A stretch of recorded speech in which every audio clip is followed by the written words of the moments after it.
The look on his face contrasts with his anger. Like many of the inhabitants of Djogo, Seydi Sow was evicted from his land in favor of Grande Côte Operations, which mines zircon in the Thiès region in central Senegal. The old man says he was wronged in the compensation process. I only received 300,000 francs, even though my 2 fields were over 2 hectares in size. There are people who received millions, even though my fields were larger than theirs. Since then, he has continued to brood over his anger, despite the efforts made by Grande Côte Operations to compensate those affected. But although it recognizes the frustrations, the company plays down the situation.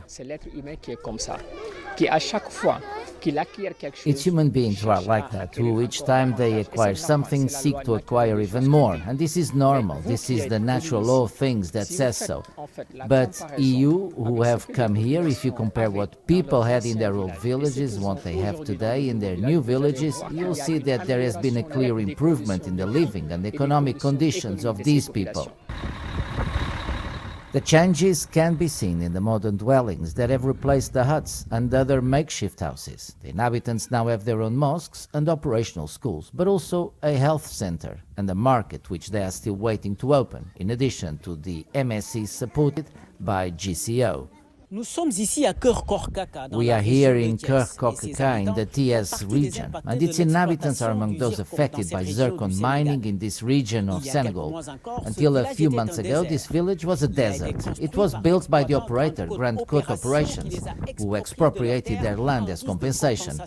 They also received compensation for the damage caused, but many expect more.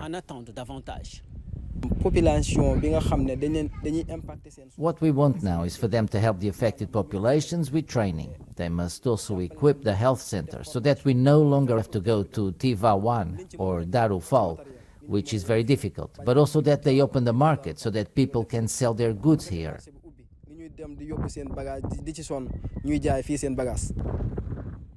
In the meantime, Grande Côte Operations is continuing its charm offensive towards the people to calm down their anger.